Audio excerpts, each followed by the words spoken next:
So I had looked at the box beforehand, before I started to like unpack all of this, and it's taped underneath so that you just lift the top off. So I'm not sure we're going to be able to do this. We might have to do one side.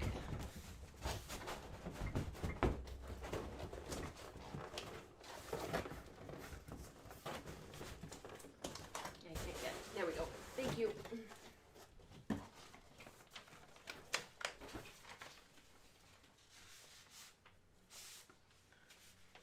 How to assemble your 28-inch Saxony wheel.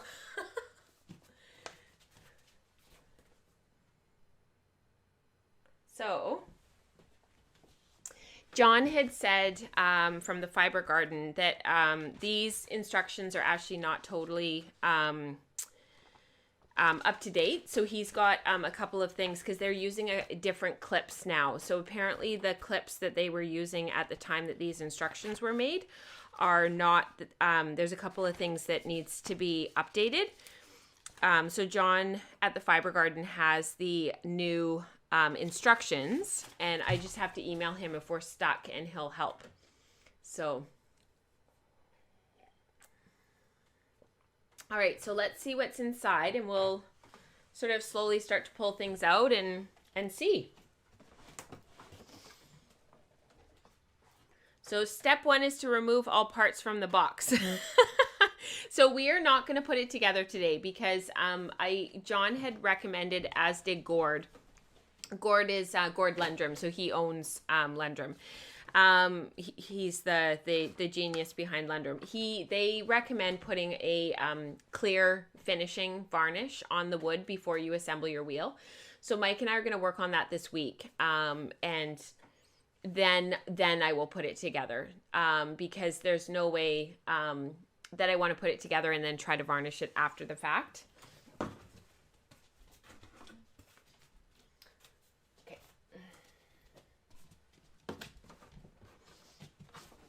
Oh, they've glued this. That's smart. This is all glued.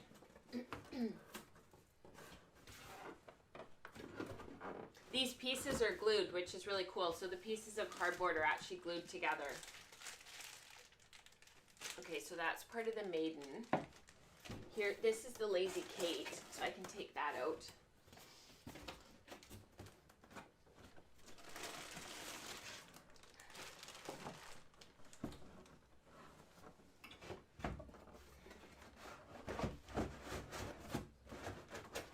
The Lazy Kate is actually bigger than what comes with the Lendrum DT.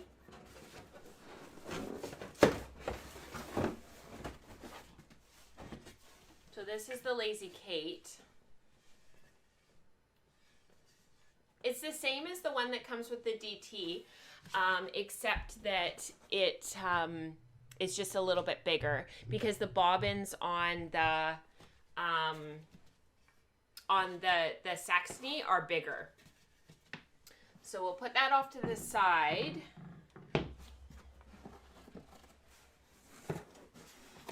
Marla said it's much easier to varnish before. Yeah, absolutely.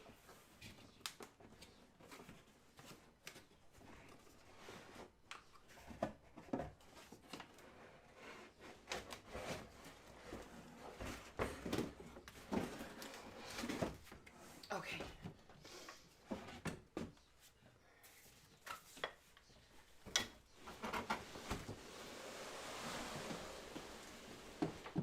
Okay, so this is the treadles, and the sort of the frame and the legs of the wheel.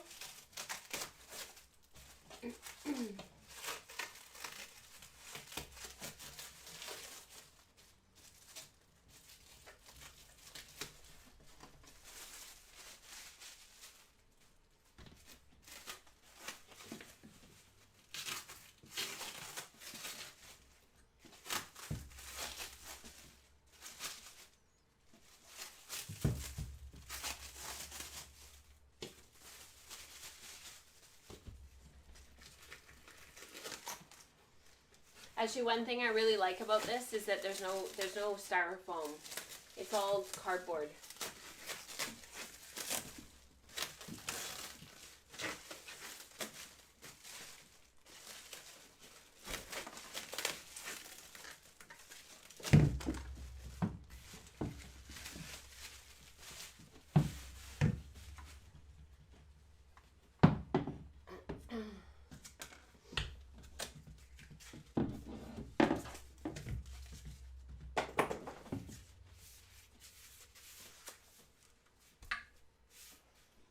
Actually have to do this one.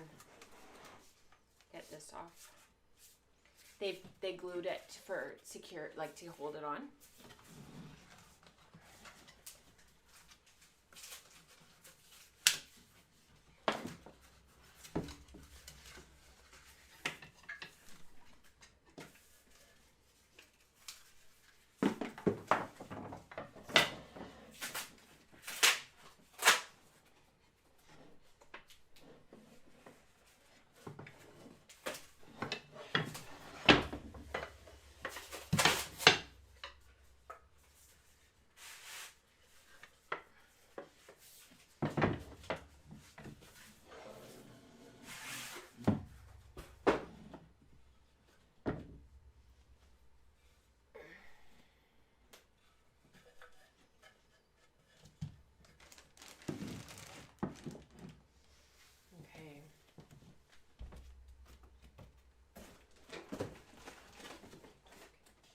I don't know what to say.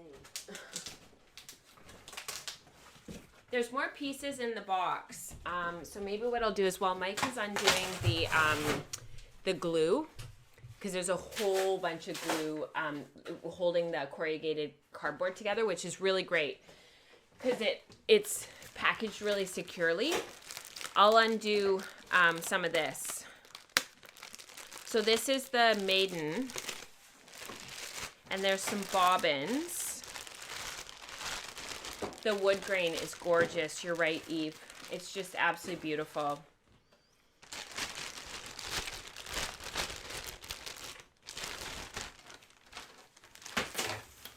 So this is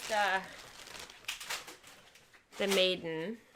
So that'll eventually go kind of like that. Like it's the bobbin will be held in here. So we'll put that down.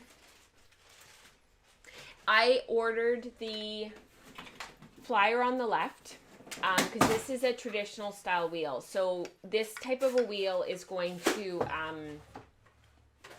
be set up so that, no, the bobbins aren't interchangeable actually. I'll show them to you guys because they're quite different from the Lendrum DT.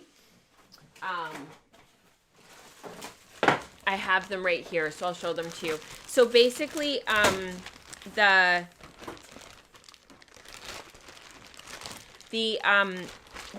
ordered flyer on the left because my forward hand is my left hand. So Gord said after some back and forth and discussion and whatnot that it's better to have the flyer on the left if you're left hand forward for drafting.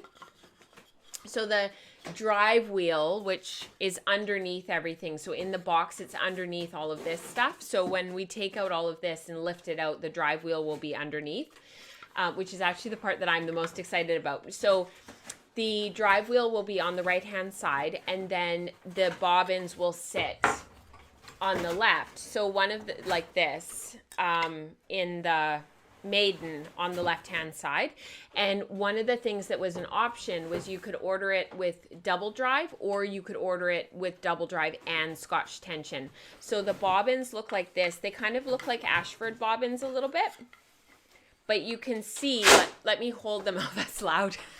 I'll hold them under the webcam. You can see how you've got the Scotch tension whorl at the back of the bobbin there. And then at the other end, you've got the double drive whorl at the back there. So one end is for Scotch tension, one end is for double drive, sort of like what you would expect with the shacked wheels. Now, one of the things that I had ordered with this, oh, this is beautiful, is the Very Fast Flyer. So it's an attachment for the wheel that is the Very Fast Flyer. And look at this little threading hook for it. Isn't that beautiful? Little teeny tiny threading hook. So the Very Fast Flyer came assembled. It's very similar to the Very Fast Flyer on the Lendrum DT. And when I say Lendrum DT, I'm talking about the double treadle, the Lendrum that kind of everybody knows, that everybody sees, that are always at spinning groups and retreats.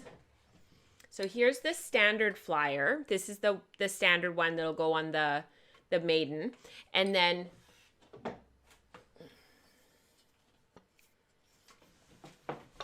I'll see if I can. This is the Very Fast Flyer. So this is a ratio of 60 to 1. And it's there. So this comes assembled. And this will, look at how perfectly balanced it is. Like I just hit it with my finger. Look at it, like even without any drive, it just goes. Isn't that cool? So it's 60 to 1, which is that little ratio in there, that little teeny tiny, I'll see if I can hold it up to the webcam. That little teeny tiny groove in there is the 60 to 1. So I'm not sure what that ratio is. I thought it was only one ratio, but maybe there's two. I know, right, Kelly? Yeah. So, but just look at how perfect that is. It just goes. That's so cool. So I did order that. It was an additional cost. But the reason for doing it was because I wanted to have all of the pieces if I was ordering this. I kind of wanted to do it one time. So that's that. The wheel comes with 3 bobbins, but I did order an additional 3 so that I have 6 in total. And I did that because I didn't want to risk not being able to order more in the future. And then this goes at the back of the wheel. I can't remember what it's called, but this goes at the back of the wheel. Look at that wood grain. Isn't that beautiful? So, so, so pretty.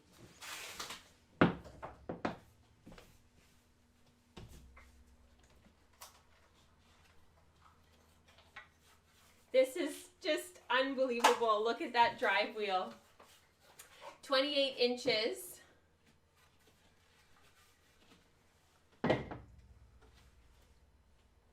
That's the back of it. So this is where the treadles will attach to. And then that's the front where it'll attach. Isn't that beautiful?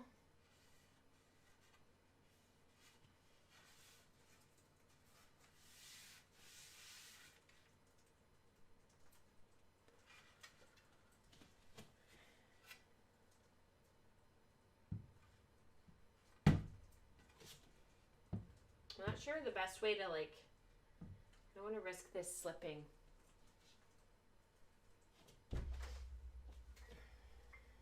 And then this is the, oh, this is neat. So then this goes, this is the piece that goes, I can't remember what it's called.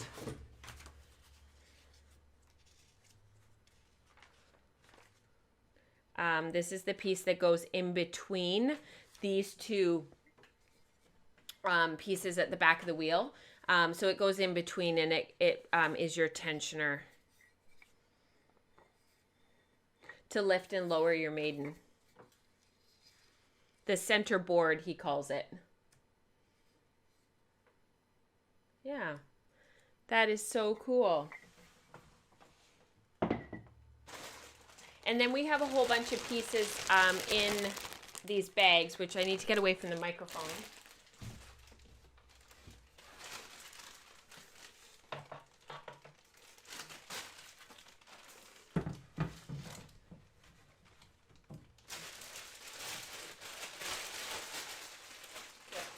I have pieces in here.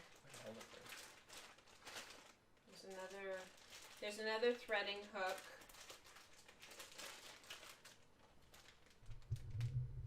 There's another threading hook in here, and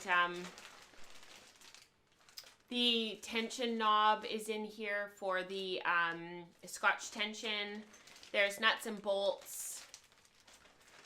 There's nothing that I've seen that's broken. So everything is good. Because that was something, you know, when you're shipping wheels, you want to be aware of. The drive band is here, which is nice to have. And you've got your whirl for the wheel here. So the whirl is, you've got 2 ratios. And then there's a faster whirl here. So I'll show you the difference between the two. There's an Allen key here. These are the clips that, the C clips that are new. And that has to do with the way that the drive wheel works. The Lendrum DT has C clips. So I was familiar with those. The new Lendrum DTs. The old DTs don't have those. So these are the 2 whirls. You've got so you've got 4 different ratios. And actually, I can't remember what they are off the top of my head, but it gives you a lot of versatility in terms of what you can do. And because of the ergonomics of a double treadle Saxony wheel, you can really get these things running quite quickly. A lot of people find that they spin a little bit faster, just treadle a bit faster when they're spinning on these wheels.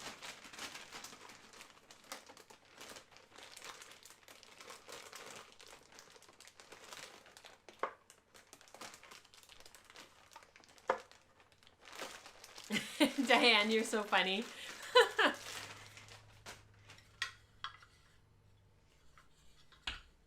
So the reason why the Lazy Kate is a little bit bigger, actually, Mike, over there in the corner, there should be a, behind the photo of the dogs on my shelf, there should be a Lendrum bobbin in there. And we can show them the difference in size. Oh, maybe there isn't actually. No, those are storage bobbins. There might be one down beside my... No, that's a Magicraft bobbin. There might be one down beside my bed. My side of the bed. In that white bag, maybe. I know there's one in the bag of Ramie, but you don't know where that is. No, those are Magicraft. Bummer. It'd be fun to see the difference in size. I am glad that I ordered extra bobbins because, you know, once you get them all finished. Ooh, yeah, that's a Lendrum bobbin. Once you get them all finished and everything, and you you know, put on the clear varnish and everything, and have it all dried and ready to go, I don't think that I would want to start trying to get more bobbins and trying to order more bobbins. Like I feel like it just would become a bit of a nightmare. So you can see the difference between the bobbins. So on your right is the Saxony bobbin, and on your left is the Lendrum DT double treadle bobbin. So that's a pretty big difference. And like even just in the difference in the, you know, the radius of the end of the whirl, so how much more fiber can fit. I know Kim of Slow Cloth, she used to post Stitch by Stitch on YouTube. And I don't know if her videos are still available, but I know when she posts on Instagram the difference between her wheels, or the different bobbins that she's spinning on, I know she can fit quite a bit more fiber. So that's the Lazy Kate loaded. And you can see why the Lendrum Lazy Kate, or sorry, the Saxony Lazy Kate is bigger than the DT Lazy Kate, because look at how much bigger the bobbins are. And the nice thing is with a little bit more space across the bottom of the Lazy Kate, you got a bit more room. So that's pretty cool.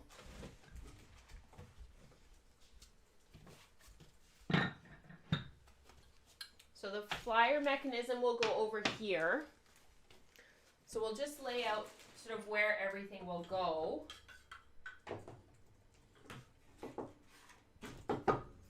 So this stuff will all go over here.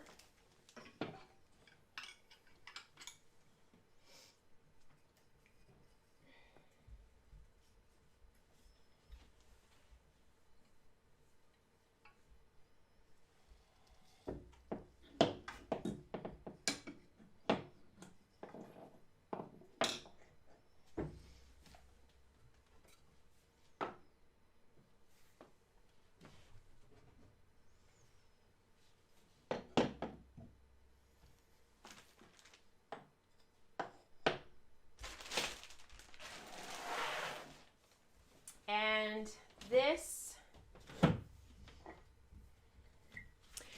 in the photos, in the instructions, he has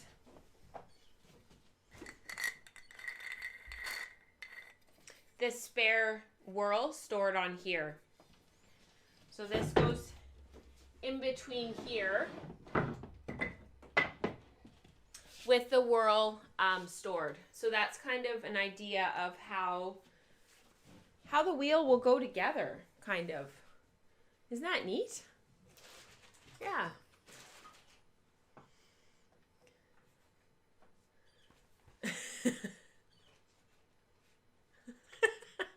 They're teasing you about my instructions as to where everything was. That's awesome. Yeah. Yeah, it's funny, San. So she said, the gorgeous wheel, not a chance I could fit it anywhere in our house. That was actually a big conversation that we had when I talked to Mike about ordering this in the first place. We both were like, where's it going to go? Because I've got the 45-inch loom and the 24-inch loom. And then I've got 2 wheels already, plus the 2 electric wheels. So we did have a big conversation about where this thing was going to live and where it was going to go. But one of the things that we're actually working on is we're going to move some things around. And during the quarantine, of course, we ended up having to move the office up here into our bedroom. And because it was supposed to only be for a couple of weeks, because Rebecca was staying here and she was in the office, and then we were going to have my mother-in-law, Mike's mom, come and stay with us for a week through Easter.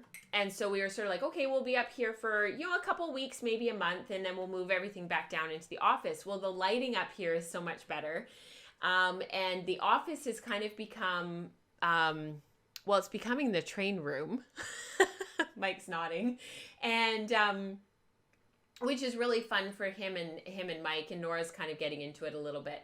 And so we're actually in the process of figuring out what furniture we can get rid of, like our dining room table, some of our couches, and the dining room is going to become the podcasting area, and the desktop and everything is going to go down there.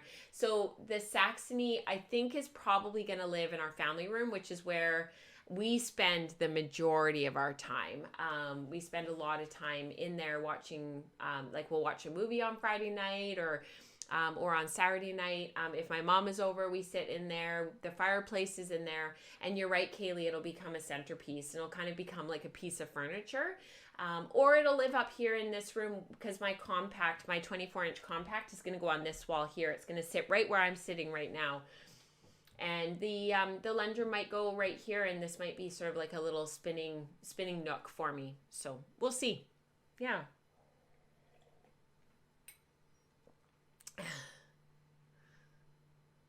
Is the Rolls Royce of spinning wheels, or the Lamborghini? Oh, Isabella, yeah. And you have a Saxony style, traditional style wheel, so you know how these things just hum. Curious as to which room has no equipment in it. The office. The office has no spinning equipment anymore, because that's the train room. The bathrooms don't have anything as long as there's no yarn drying.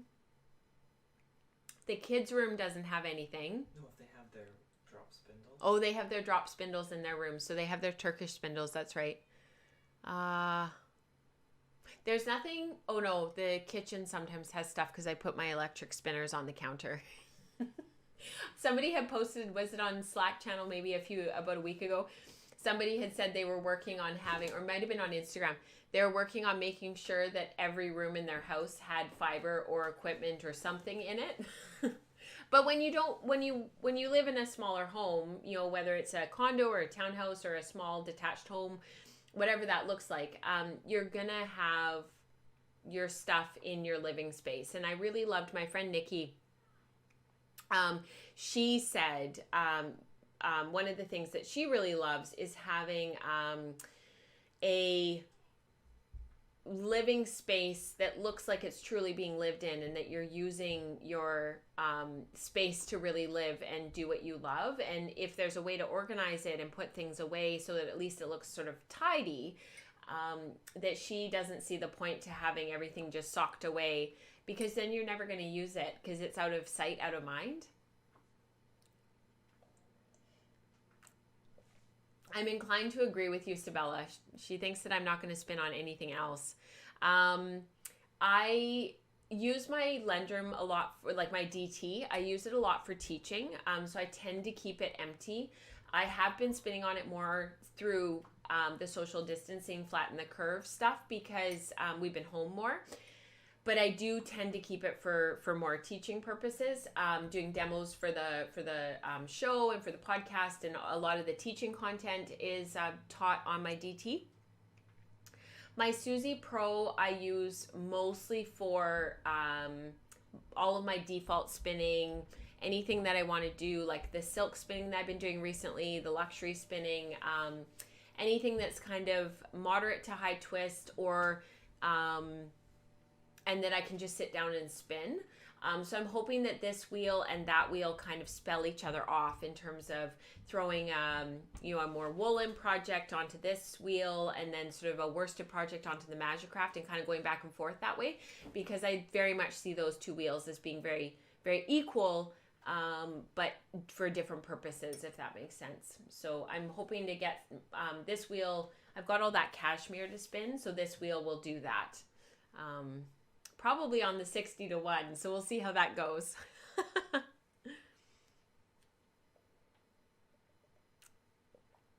Yeah, I agree, Becca, not being isolated in another room or being isolated in another part of the house. I think it's really important that we're a part of where the living happens, because otherwise we end up being really separate, and we're not really part of what's going on in the home. And then we don't do our making because it's not a part of what we're doing. So you probably can go, Mike. I'm probably good. The kids are asking for him, so I just wanted to let him go.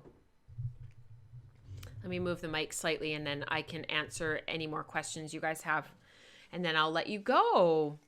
Love having my wheel near my family. It makes it just part of life. Our puppy Tho has changed that practice, so we are adjusting her. Yeah, it's hard with dogs. Our dogs were always like that too, and they would always get into stuff. Although as they got older, it got easier, and Charlotte was never interested. She was actually a little bit afraid of them. So she would come and lay under my chair, but she wouldn't go anywhere near the moving mechanisms. And I think a lot of that was because she had lived in a garage kennel for the first 2 years of her life. So she didn't know what stairs were. She didn't know what bikes were, or, scooters and rollerblades. She didn't know what a kitchen was and food. She didn't, at that time we still ate meat. And I had I had a pound of ground beef on the counter thawing. It was actually in the sink.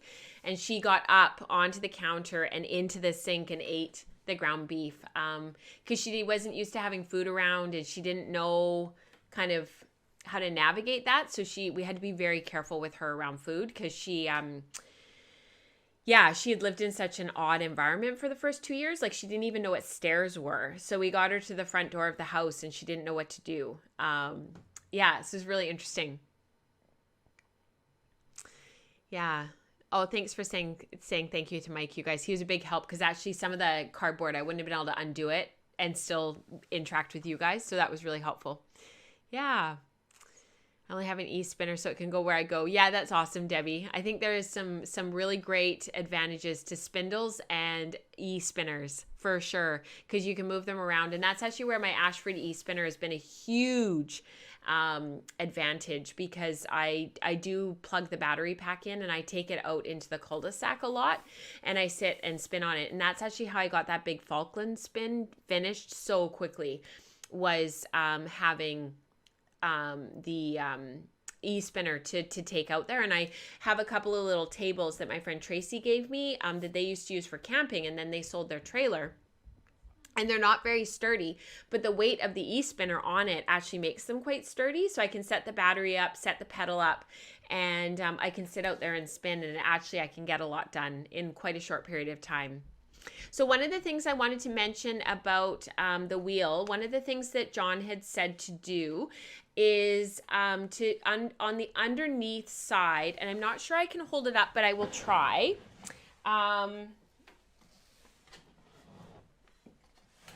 So these are the treadles here, and I'll try not to make too much noise, and I'm going to move this camera a little bit without hopefully dislodging the cable. So if we lose connection, I'll fix it.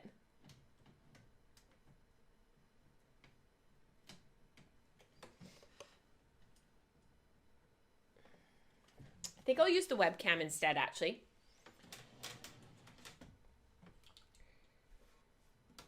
And I'll make the webcam a little bit bigger so you guys can see. Hopefully that's good. Okay, so this is the underneath side. So the wheel is eventually going to sit like this, where the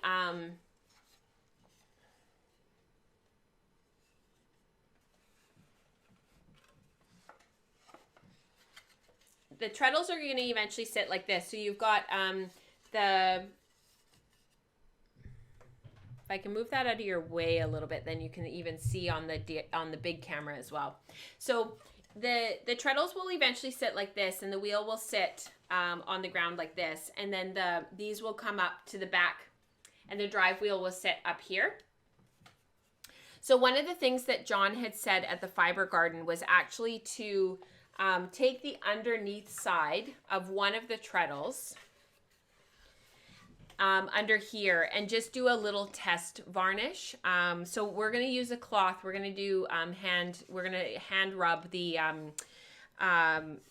with a staining cloth. We're going to put on a clear lacquer on the bottom here, and we'll do a test.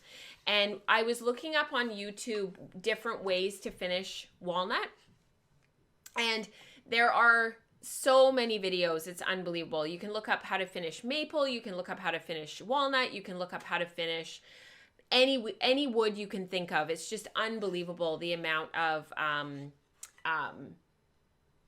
resources out there, if you will. So John had suggested putting it under here. The one that I liked the best and the one that really gave the nicest finish was Danish walnut wood oil, Danish oil. And it gave a really, really nice finish. And then the guy on the video, he then went on to put on a water soluble varnish afterward. So he did two coats, but a second one with another like a top coat kind of, and that was for because it was a tabletop, and so he wanted people to be able to put like a mug down or a cup down without a coaster if it was an accident and not damage the top of the table. So we're not going to do that part because he said it's only necessary if you've got like a tabletop. So Mike and James are going to go and get that this afternoon, and we'll do a test of that. Look at that grain. Isn't that incredible? So walnut is one of my favorite woods. My dad's favorite wood, he was a woodworker as a hobby, and his favorite wood was cedar. But walnut has always been my favorite and what I love the most. So these were available in cherry, maple, or walnut. And so for me, it was a no-brainer. The walnut was what I chose. So that is what we'll do this afternoon, and we'll do a test spot, and I'll video it.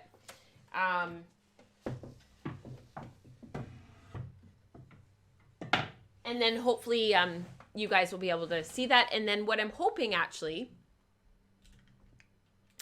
is that as I varnish and as I finish this thing this week, because depending on the results of this afternoon's experiment, and depending on how quickly it dries, I might even get the first coat on today, which would be unbelievable. So if that's the case, then I'll just video the whole thing. So yeah, I'm hoping, Eve, I'm hoping. She wants to know if we were going to see it in action next week. I'm hoping so. Yeah. So does anybody have any? Yeah, it's super easy to use. Exactly, Janelle. And Mike, Mike's kind of like little side hobby. He doesn't do the woodworking that my dad did, but mostly it's a time issue. But Mike's he's quite talented. He's more talented than he sort of acknowledges. He's really, really, really good at that kind of stuff because he's very precise. He was sort of thinking that, if we could do something like that is quite easy, that I could just work at and get done, we would have the wheel together and operational more quickly. Because I think what happens with these things is you sometimes just run out of momentum, because you're finishing and finishing and finishing and finishing. And then by the time you get the wheel together, it's just, you're exhausted.